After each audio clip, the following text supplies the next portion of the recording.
there's two main parts. Who can tell the class what the two main parts of our Bible are, Sarah? Okay, the first half we call the Old Testament. The second half we call the New Testament. Who knows the difference?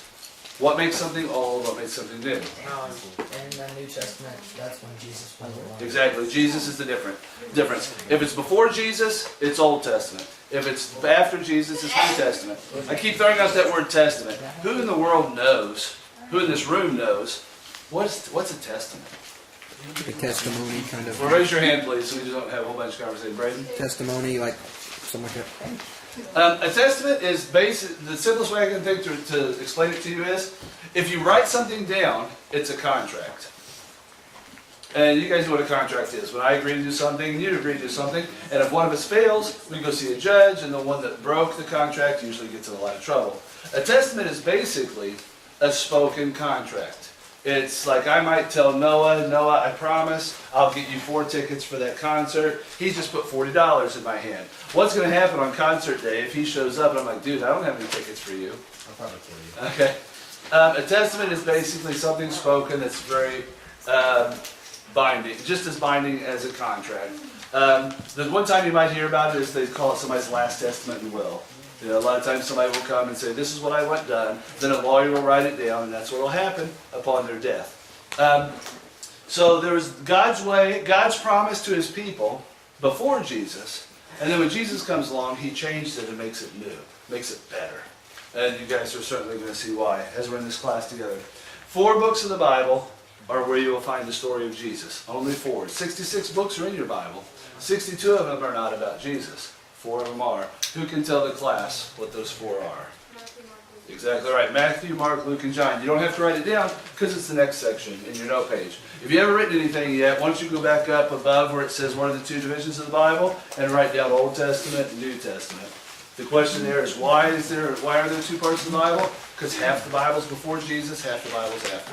So that way if you guys start taking some notes down, you'll have something when the class is done. And I have noticed in all of life, you get out of it what you put into it. And I want you guys to certainly put into it in this class. All right, 4 guys wrote books of the Bible. They're all 4 different guys. So when you read your Matthew, Mark, Luke, and John, they're going to tell different stories. They're going to tell them from different angles, different points of view. They're going to bring out different things. Here's why. Matthew is the first one. He was a tax collector. Tax collectors were one of the greatest form of sinners in their days. It'd be very similar to saying something like drug dealer today. If I was going to say, what's a person in our world that's seen as a big sinner, we would say, what? Gangster. Gangster, drug dealer, pimp, yeah. The tax collectors were their bad guys of the day. We'll get into that a little bit later because Jesus, in one of our stories we're going to look at in a couple weeks, is hanging out with tax collectors.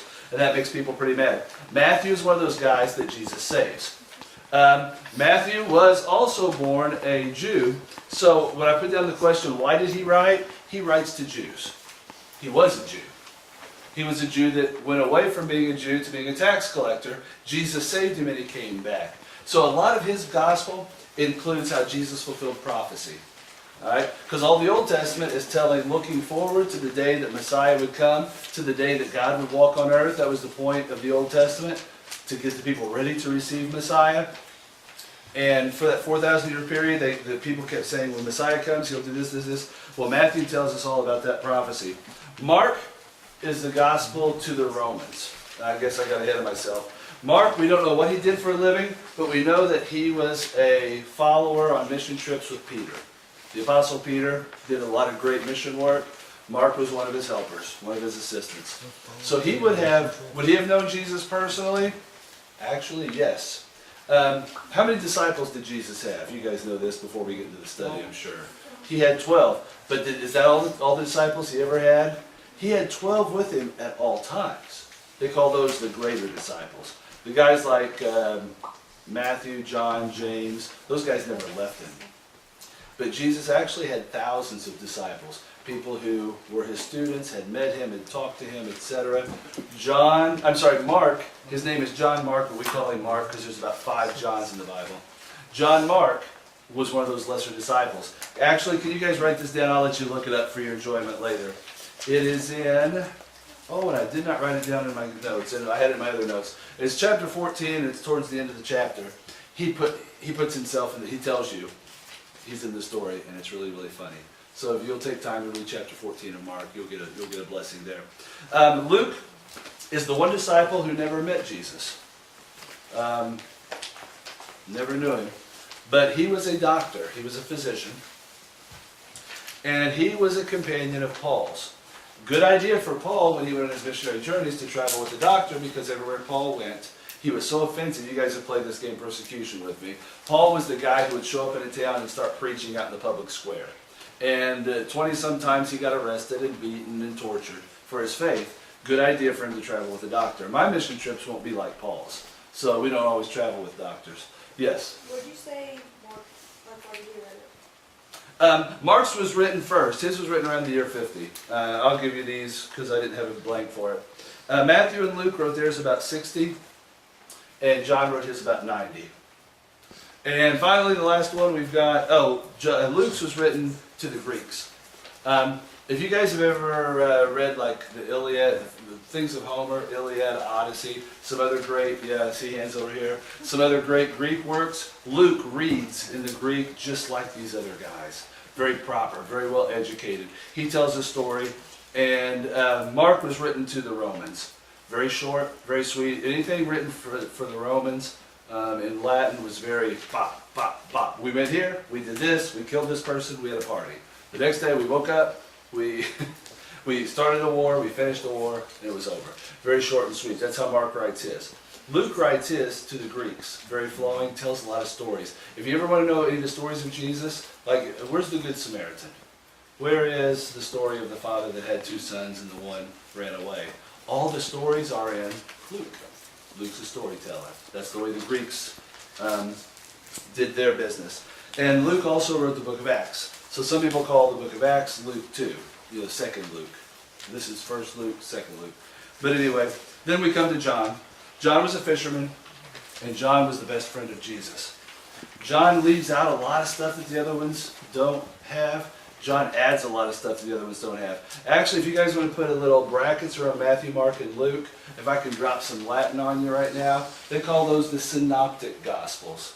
Synoptic. S-Y-N-O-P-T-I-C. Synoptic. Meaning they're all very similar. If you read Matthew, Mark, and Luke, you get the same, pretty much the same period all the way through. Mark's is very short, Luke's adds the stories, Matthew adds the prophecies. The thought there is that Mark wrote his first, then Matthew read what Mark had to say and said, actually he left a lot out. So Matthew wrote it, adding a lot to it. Luke got his. Luke never met Jesus, but he was remember he was a doctor that took care of Paul. What did Paul do every day? Paul went places and told people about Jesus. Luke would have heard these stories about Jesus 1,000 times. And so he got his message through Paul. And he would have added his part to it. Then John comes along. And you guys are with me a year and a half ago, we studied Revelation. We'll remember John is captured because of his very old age. He's in his 90s. Rome won't crucify him. So they decide to put him on an island. There was a prison island. And while he's on that island, he writes John, 1st, 2nd, 3rd John, and Revelation. He writes 5 books of the Bible while he's a prisoner on the island of Patmos. So John is sitting down as a very old man, remembering back when he was a kid of that great friend he had, Jesus. And then he writes all that he remembers. And so that's how we have John. All right, we're going to look today at 3 stories in the 18 minutes that I have left. So I'm going to talk fast. I hope I don't go past anybody, but I really want to get this with Jesus as a kid, so that next week we could hit Jesus as an adult and really start to fly with it. And the first thing Jesus does is really cool. So I want to make sure we get through this lesson today. Any questions on what we've done so far before I get on? Yes, Sarah. Why did he write on Mark and John? Okay, thank you very much for John. I did skip it. John says, I call it the gospel to the world. John tried his hand at being a missionary, but when he did, he got arrested and he was in his 90s and he got sent to a prison island, so he wasn't as successful as Peter and Paul were. So he writes a gospel to the world. He writes something that anybody, you and I could pick it up. And in John, you see a lot of cool stuff about Jesus. A lot of inside stuff. I call it diary stuff. Stuff that people wouldn't know. Stuff Jesus said, and what he did. Mark wrote primarily to the, did you ask about Mark, was that it? He wrote to the Romans. It's very much in a Roman way of thinking and speaking. So the thought, and actually Marcus, his first name John is a Hebrew first name. His middle name is a Roman middle name. So the thought is maybe his parents were, maybe he was mixed race. A lot of Romans, when they captured Israel, when they conquered Israel, a lot of Romans moved in, and they would have been married with the local population. So the thought is maybe John Mark is half Roman, maybe his dad's a Roman soldier, maybe his mom is a good Hebrew girl. So anyway, he writes in that style. Yes? Like Paul. Paul's the same way, exactly. Yeah. Yeah. Okay, let's go ahead on. So you guys are in Matthew 1, 18 through 25, top row. For you guys that are, I know we got a couple of guys that are new with us. What we do is we just go down the line, everybody read a verse. So Julia, would you start us off at 18? I just want to look at 3 stories of Jesus when he's little tonight. This is how the birth of Jesus Christ came about. His mother Mary was pledged to be married to Joseph. But before they came together, she was found to be with child through the Holy Spirit. Because Joseph, her husband, was faithful to the law and yet did not want to expose her to public disgrace, he had in mind to divorce her quietly. But after he had considered this, an angel of the Lord appeared to him in a dream and said, Joseph, son of David, do not be afraid to take Mary home as your wife, because what is conceived in her is from the Holy Spirit. She will give birth to a son, and you are to give him the name Jesus, because he will save his people from their sins. All this took place to fulfill what the Lord had said through the prophet. The virgin will conceive and give birth to a son, and they will call him Emmanuel, which means God with us. And Joseph woke up. He did what the angel of the Lord had commanded him, and took Mary home as his wife.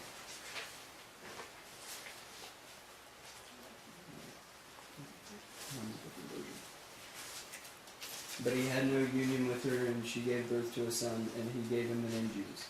All right. Thank you guys very much. I know you guys read the Christmas story your whole lives, so I didn't spend a whole lot of time on it. But one major point I did want us to get to before we got on to the rest of the study. Oh, I haven't mentioned it. We tape the classes. Braden's nice enough tonight to be the taper guy. So if you guys ever miss a class, Brad, man, you guys know Brad. He's not here tonight, but usually is here with us. He's nice enough to post those on YouTube. All you have to do is type in Seymour Christian Church. You can find a link through the church's Facebook page. So if you miss a lesson, feel free to get right in. Brad also is smart enough to know how to post these lesson sheets. So if you ever need one, you can get on there. And what's the program he uses? Adobe? What's it called? Acrobat? Yeah. You can print these out on your computer. So if you ever miss a lesson, you don't have to feel like you're behind. Or you can tell your parents, hey, watch this. This guy's really cool. Or if I say something inappropriate, you can go back and hear it anytime you want. Play it over and over and over, make a loop of it or something. And that has happened a few times, as we all know. Then we started taping, 2 years ago? And Brad met with me like 3 weeks in a row and said, hey, you know what? You really shouldn't say. And then, like three straight Fridays he came into the office. I was like, you know what? Yeah, I am unplugged. Okay, but the question that has puzzled mankind for 2,000 years and is still puzzling us today and in this room, whose father was Jesus? Whose father was Jesus? Everybody? Who was Jesus' father? Yeah, who was the father of Jesus? I should have said. Hey, that's a good one. Proof, right there. Who was the father of Jesus? Yeah, some would say God, some would say Joseph, because Joseph raised him. Joseph would have been his stepdad or adopted dad or whatever he would have called him. But then also, God would have said, it's my son. And that's, I think, if we could boil down, I think, let me skip into the next question if you guys want to write something. I hear from time to time on some of the shows that I watch on TV or some of the books that I study that Jesus was a myth. You guys know what a myth is. A myth is a thing that everybody talks about but doesn't exist. You guys are old enough for me to say Santa Claus is a myth. Easter Bunny is a myth. Everybody talks about him and he's not for real. Sorry, Sam. I am the Easter Bunny. Yeah, Sam's the Easter Bunny. Bigfoot, myth. Okay, he's real. Loch Ness Monster, Yeti, myth. Theodore Roosevelt seen Bigfoot. Bigfoot is the same thing as Yeti. Yeah, Jesus cannot be added to that list of myth. I've heard a lot that say, oh, he was just a fictional character made up by people years ago. Just to throw out a few things for your consideration. When Jesus was alive, the contemporaries, we know of 4 of them, as well as the great historian of that time was named Josephus. He lived in Rome, but we're lucky Josephus was a Jew. So he traveled regularly to Israel. He made his once-a-year pilgrimage to Jerusalem. He knew very well what was going on in this little country called Palestine. He writes, the only historian of that time, writes paragraphs about this man named Jesus. Jesus is real. He lived. There's not one book that was written by his contemporaries that say he didn't live. Let's just take it for instance. Let's say that there was a guy named, we'll name him what? Timmy Bob Miller. Okay? And let's all say, we're going to say Timmy Bob Miller lived in Seymour. And he did these great things. He could walk on water. He could call down angels from heaven. He died, but he lived again. He fed 5,000 people with one sandwich. On and on. Say we made up all these stories. Eventually, wouldn't one person from this area write down Timmy Bob Thornton was, or what do we call him? Timmy Bob Miller. I like Timmy Thornton. Bob Miller was fake. Okay? None of Jesus' contemporaries say he was fake. In fact, Jesus' contemporaries say he was so. We need to change the calendar. They used to date things by the Caesars. You know what year it is now? It's the year 2014. Wait, where is he? It's the year 2014. And you would write that. You would write that down. The reason it's 2014 is because the people who lived at the same time as Jesus said, this man is different. This man who we just saw live and die and rise to heaven is not like anybody else who's ever been here. We're going to start changing what year it is now. And the reason it's 2014 is because that was the year Jesus was born. The places where he went and did something, they all marked. And you can go to Israel today, and you can visit the place where he healed the person who went into the pool. Actually, they know the places where he bled on the road. There's 13 stations you can stop on the Via Dolorosa, and it's marked on the ground with an X, places where Jesus stopped on the road and either bled or dropped the cross or they put the crown on his head, the things that it tells us in the Bible. Because once he died, rose again, and went to heaven, the people who lived said, this is huge. As a for instance, the people in Seymour, Indiana can tell you where John Cougar Mellencamp grew up. Why? Because we know he's the most famous person from our town ever. And even though I didn't know him, he's older than me, my brothers and sisters told me where his grandparents used to live and what fence he used to walk on and all this other stuff about him that'll be immortalized. Jesus was bigger than John Mellencamp. And the people who lived know every little thing he did and where he did it. And 2,000 years later, they've told their grandchildren, they've told their grandchildren, they've told their grandchildren. You can go to Israel today, and people who are the living descendants of people who Jesus saw can tell you every detail of what he did. Yes? What was the story? If he never lived, how could those myths have survived, and why would those people continue? Why wouldn't one person come up? I'm sorry. What was the historian's name? Josephus. Okay. Josephus. They have it at Seymour Public Library. And it's even marked what pages the Jesus story is on in his history. So in other words, Josephus, Josephus, the Latin version of the name Joseph. So anyway, to say Jesus didn't exist makes one look really silly. But the question is, what do you do with him? Was he really the Son of God? Or was he the world's greatest lunatic or the world's greatest magician? Either Jesus fooled everybody he met, or he really believed this about himself, and someone was able to manifest, all these tricks in front of people, or else he truly was the Son of God. And the choice for you today is, do I believe Jesus was God's Son? If so, then if Jesus was God's Son, then everything in this book is true. If he really did walk on water, then he really did die for my sins. And if he really did, feed the 5,000, then he is coming back someday. And if he's right about, if he was born of a virgin, then there really is a hell. And the people that don't accept him and obey him go there. And if he really did, speak to the storm and it stopped, then there's a heaven. And he's waiting there for us. But if any of those things did not happen, if Joseph was his daddy, then all this is the biggest waste of our time and the biggest waste of our money. So either it's all for real or it's all not. And that's what we're going to do. What will you do with Jesus? You have to either decide he's a liar, a lunatic, or the Lord. Let's go ahead and Matthew chapter 2, I want to get into that. I do not remember who read last. Okay, Cody, do you mind picking us up in the next page over? Matthew 2, let's start at the marked verses there, 1 through 12.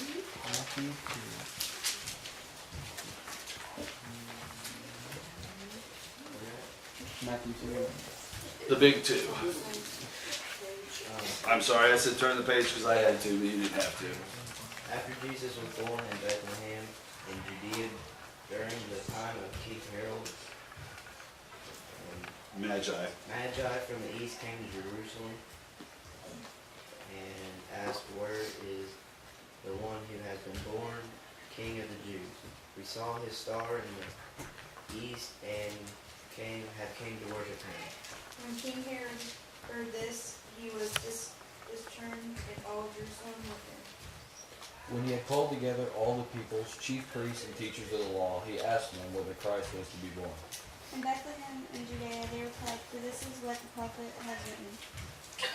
But you, Bethlehem, in the land of Judah, are by no means the least among the rulers of Judah. For out of you will come a ruler who will be the shepherd of my people Israel." Then Herod called the Magi secretly and found out from them the exact time the star had appeared. He sent them to Bethlehem and said, "Go and make a careful search for the child. As soon as you find him, report to me so that I too may go and worship him." After they had heard the king, they went on their way, and the star they had seen in the east went ahead of them until it stopped over the place where the child was. When they saw the star, they were overjoyed. On coming to the house, they saw the child with his mother Mary, and they bowed down and worshipped him. Then they opened their treasures and presented him with gifts and gold and incense and of myrrh. And having been warned in a dream not to go back to Herod, they returned to their country by another route. All right, thank you very much. Hey, I've got to go to the board real fast to make a point here. This is a map of the world the time Jesus was alive. Everything that's colored in, you see there's a lot of gray, top and bottom and to the sides. That's places that Rome hadn't conquered. So they didn't know what was there, so they just left them gray on a map. But everything that was conquered was, you see Rome is where that's at, the city of Rome's in Italy, the boot. But as they had marched on for hundreds of years, they had conquered everybody they had fought. Problem is, they had conquered so many nations, one after the other. By the time Jesus is born, all the world, as far as they knew it, had been conquered by Rome.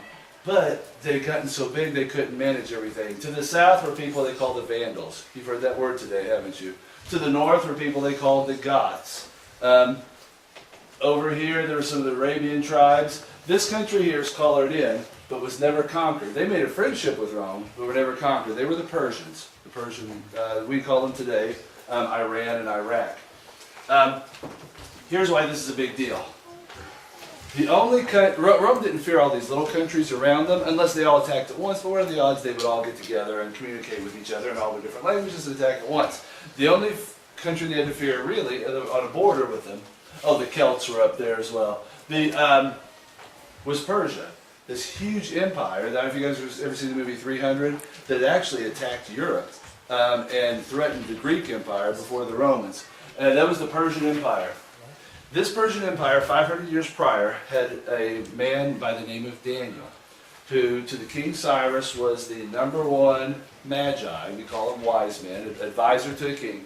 If you're a king of a great nation, you've got to know a lot of things. You've got to know how currency works. You've got to know how trade works. You've got to know about warfare. You'd have to know about 100 languages. Do kings know all that stuff? Of course not. They get their wise men, their advisors, their helpers. The Persians called theirs magi. A man named Daniel and 3 of his friends, Shadrach, Meshach, and Abednego, had been advisors to King Cyrus, the Persian.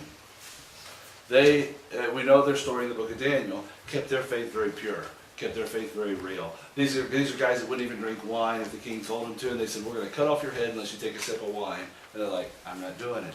They were told, "Bow down." They wouldn't do it. "We're going to throw you in a fiery furnace." "I don't care." They were told, "Stop praying to your God."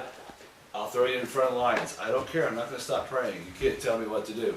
These were guys who 500 years prior were the wise men of Persia. 500 years later, when the Christ child is born, descendants of these magi, back then your job was passed on to your children. When the king died, who became the next king? His son. When a carpenter died, who took over his carpentry shop? His son. When a magi died, who became the next advisor to the king? His son. I'm just throwing out that perhaps these guys that show up are descendants of three very famous Jews, Daniel, Shadrach, Meshach, and Abednego. They show up from Persia. They noticed a star had been shining in the east.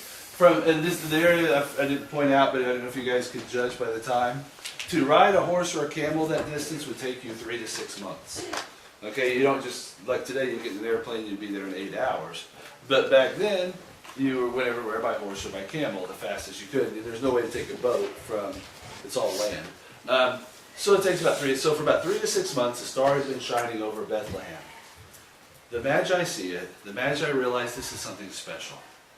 This is God on earth. They were looking forward to God showing up. Remember the whole point of the Old Testament? 4,000 years pointing to a time God would walk on earth and be with his people. They were looking forward to it. In Jerusalem, in Bethlehem, there were people who didn't even realize there was a star over their heads. Okay? But also in Jerusalem, and we know this through Jesus' work later, when he talks about the Pharisees, the Sadducees, the Essenes, the scribes, they had turned their religion into basically a list of rules that you have to cover. Okay? They had over 2,000 rules about the Sabbath day, what you could and could not do, what you could say, where you could go, where you could not go, work you could do, foods you could eat, etc. They turned their faith in God into a bunch of rules. I have to do this, I can't do that. Halfway across the world was a group of guys who kept their religion pure. And they were looking for God to come, and I think this other group was afraid God would come. I know we're going to get to it later, but you know why Jesus was killed by his own people, the Jewish people? Because what did Rome do if you said somebody else was a king and not Caesar? Can you guys imagine? What would happen if a guy rose up and said, we're not going to follow Caesar anymore. I'll be the king. Well, let's say Sam. Let's make King Sam. King Sam of Indiana. And we're free from Rome. What would happen to King Sam? He'd get killed. Yeah, that's why they invented a death called crucifixion. It took about 3 days for a person to slowly die, hanging out in front of everybody naked so they could see. Look what Rome does to traitors. Okay? Israel had had lots of crucifixions. And they knew if Jesus tried to say he was the king of the Jews, Rome just might come in with the army and take all the Jews and crucify him. So he said, you know what? Let's crucify him before Rome comes and crucifies us. Let's get rid of him. They were afraid God might show up because then Rome might do something to them. The Magi were dying for God to show up. And the point I want to make is, we're on the back page. I wonder what kind of a person we are. Are you the kind of person that says, man, I can't wait to see God? Are you the kind of person that says, man, I sure hope God doesn't show up at my school tomorrow because he might see me doing this. He might catch my crowd doing that.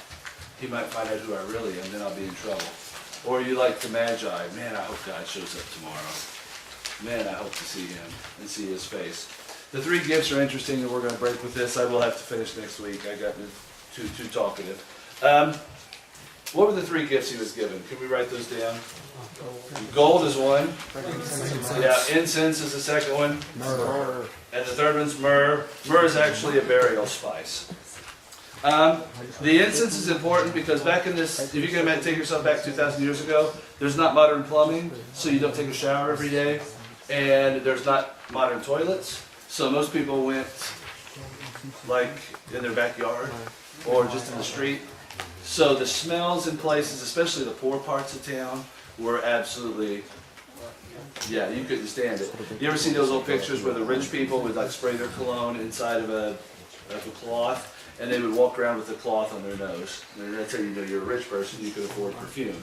And you'd walk around, hello, how are you? If you had to deal with normal people, and the smells, the stench was just outrageous, especially in our big cities. Incense was burned in rich people's houses. It also was burned in the temple. where God is worshipped. So that no matter how bad people smell when you go to worship God, you don't notice it because the incense is burning. And that's what the incense is. What a perfect gift to give to the mother of a child who they believe to be the Son of God. That if incense is burned in the temple, incense should be burned in this house because this is where God is. Gold was necessary because, as you'll find out in a little bit, they had to run to Egypt. Herod's going to come with his army and kill all the babies of Bethlehem, and they've got to run to a foreign country because Herod's king everywhere around. And as you guys know, is it cheap to visit a foreign country? No. Would it be cheap to stay in a foreign country for 3 to 4 years? No. So they show up with gold, and I just thought, isn't that how God is though? When God's about ready to ask something of you, He equips you, He prepares you, and He sets you off on your course. So God has them drop gold on them at a time they need money. Drop incense on them at a time that the child needs to be worshipped. Myrrh is a burial spice, very expensive, but the Jews like to take care of their bodies, mummified the way the Egyptians do. And that stuff's pretty expensive for a common family.